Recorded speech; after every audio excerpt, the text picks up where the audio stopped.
Salve, salve, galerinha, tudo bem aí com vocês? Evandro Marques por aqui para a resolução de mais uma questãozinha agora aí, segunda lei de Mendel, né, galera? Uma questão aí proposta no Enem 2013, a segunda aplicação daquele ano. Antes, porém, uma perguntinha. E aí, tá inscrito no canal? Ainda não? Olha, aproveita para inscrever, ative também o sininho para receber notificações. Toda semana, questões novas com dicas importantes para Enem e vestibulares. E aí, inscreveu? Então vamos lá, resolvendo aí mais uma do Enem. Galera, questão de número 59, Enem 2013, PPL. A mosca drosófila, conhecida como mosca das frutas, é bastante estudada no meio acadêmico pelos geneticistas. Dois caracteres estão entre os mais estudados, tamanho da asa e cor do corpo, cada um condicionado por um gene autossômico. Em se tratando do tamanho da asa, a característica asa vestigial é recessiva e a característica asa longa dominante. Em relação à cor do indivíduo, a coloração cinza é recessiva e a cor preta dominante. Em um experimento foi realizado um cruzamento entre indivíduos heterozigotos para os dois caracteres, do qual foram geradas 288 moscas. Dessas, qual é a quantidade esperada de moscas que apresentam o mesmo fenótipo dos indivíduos parentais? E aí? Como é que você resolveria essa questãozinha?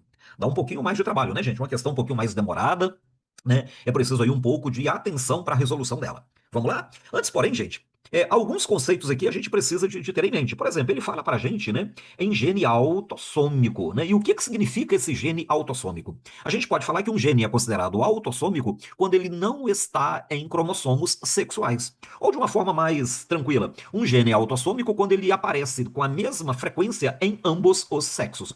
O sexo não interfere na sua expressão. Perfeito? Outra característica que ele fala, olha, tá? A característica recessiva e a característica dominante, né? Essas palavrinhas, galera, referem-se muito aos chamados alelos, né? O que é o alelo dominante e o que é o alelo recessivo? Então vamos considerar o seguinte, olha, eu tenho aqui um determinado gene que eu vou chamar de gene B, o nome da letra, B, tá? E esse gene B determina a cor do pelo de determinado animal. Esse gene B pode aparecer na forma de Bzão e pode aparecer na forma de Bzinho. O que diferencia, gente, um Bzão de um Bzinho, tá? É a sequência de bases nitrogenadas. Ok? Legal? Então, Bzão e Bzinho são alelos do gene B. Se o meu gene B determina, tá, cor do pelo, Bzão determina a cor do pelo e Bzinho determina a cor do pelo também, tá? E aí eu vou dizer para vocês o seguinte, olha, o alelo Bzão, tá, que aqui está representado, determina pra gente pelo vermelho, enquanto o alelo Bzinho determina pra gente pelo branco. Por convenção, moçada, a letra maiúscula indica o alelo dominante. E o que isso significa? Sempre que o alelo dominante estiver no genótipo, característica por ele determinada que vai aparecer. Então, se eu tiver um animal, por exemplo, com genótipo Bzão, Bzinho, observe que ele carrega o alelo Bzão para pelo vermelho e carrega o alelo Bzinho para pelo branco. Contudo, a cor do pelo deste animal é vermelha, devido à presença do alelo Bzão, que é o dominante.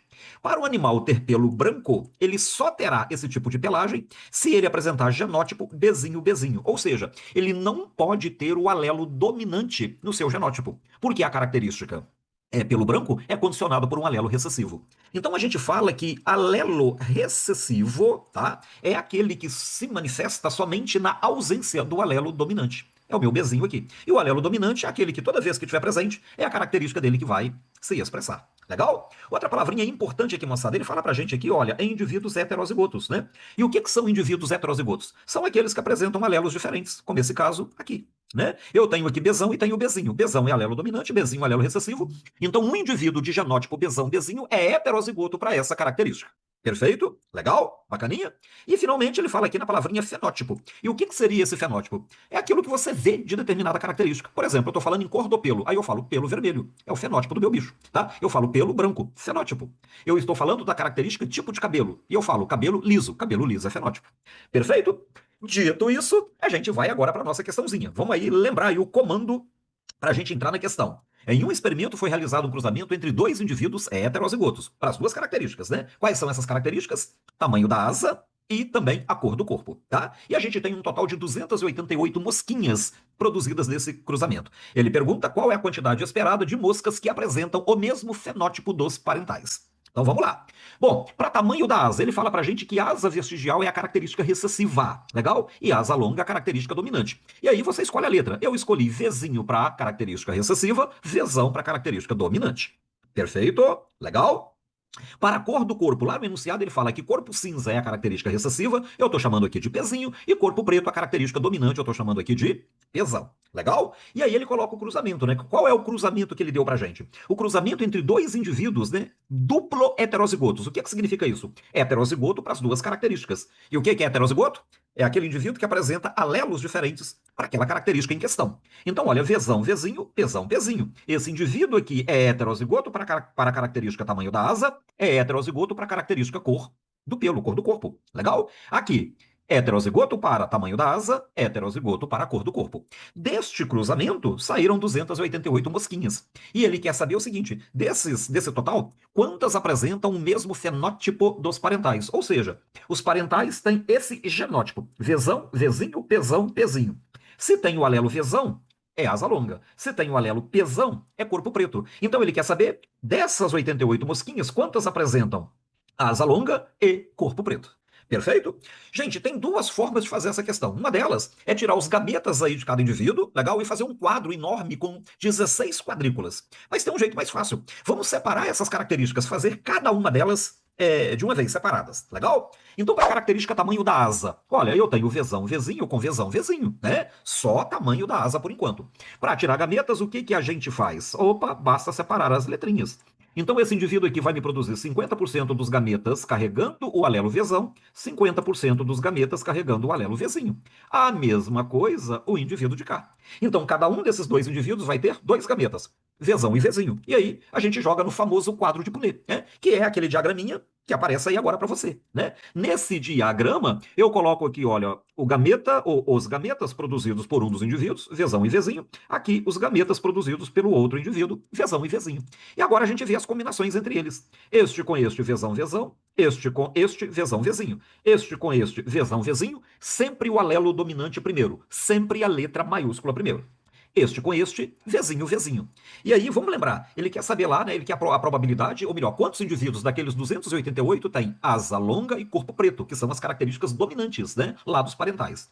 Então, se é a característica dominante, é tudo que tem Vzão, o alelo dominante. Esse carinha aqui tem asa longa, vamos escrever aqui um Lzinho, olha, esse camarada tem asa longa, esse camarada tem asa longa, esse camarada tem asa longa, esse sujeito aqui tem asa curta. Portanto, para asa longa, o que a gente tem? 1, 2, 3, 3 chances em 4 possibilidades. A probabilidade, portanto, de nascer um descendente com asa longa, tá? Que é o Vzão traço, serve para mim Vzão, Vzão, serve para mim Vzão, Vzinho. É de 3/4. Vamos agora para outra característica, que é a cor do corpo, né? E para a cor do corpo eu tenho Pzão, Pzinho com Pzão, Pzinho, né? Beleza, gametas produzidos por este indivíduo. Olha, Pzão e Pzinho, 50% para cada. Jogamos novamente no quadro, né? O que eu tenho aqui? Os gametas produzidos por um dos indivíduos e os gametas produzidos agora pelo outro indivíduo. Juntamos, como a gente fez no caso anterior, este com este, Pzão, Pzão, aqui com aqui, Pzão, Pzinho, este com este, Pzão, Pzinho, este com este, Pzinho, Pzinho. E ele quer indivíduos com pelo preto, né, que a gente viu agora há pouquinho. Pelo preto é a característica dominante, dada lá no enunciado. Então, quem é que apresenta pelo preto aqui nessa história? Tá? Se é a característica dominante, o alelo Pzão. Então, esse camarada tem pelo preto, este camarada tem pelo preto, este camarada tem pelo preto, este camarada aqui tem pelo na coloração cinza. Portanto, eu pergunto para vocês, qual a probabilidade de nascer um descendente com pelo preto? Vamos contar? 1, 2, 3, em 4 possibilidades. A probabilidade de nascer um descendente com corpo preto é de 3/4. Legal? Bacaninha? A gente vai agora, né, juntar essas duas probabilidades. Eu quero a probabilidade de nascer um descendente com asa longa e com corpo preto. Legal? Bacana? Então são duas coisas, asa longa e corpo preto. Sempre que tiver essas duas características, tá? Essa ideiazinha do I, a gente multiplica as probabilidades. A gente calculou agora há pouco que a probabilidade de nascer asa longa entre um indivíduo heterozigoto para essa característica e outro também heterozigoto era de 3/4. E a probabilidade de nascer descendentes com corpo preto de dois indivíduos heterozigotos para corpo preto também é 3/4. Então, 3/4 vezes 3/4, 9/16. Não é a resposta. Ele pergunta quantas daquelas 288 moscas têm asa longa e corpo preto. 9/16 de 288. 288 dividido por 16, o resultado que der, vezes 9. Isso dá pra gente 162 mosquinhas. Olhando as alternativas, a gente vê lá que a opção B traz a nossa resposta. Legal? Se você gostou, deixa aí o seu likezinho, compartilhe com seus colegas. Até a próxima, gente!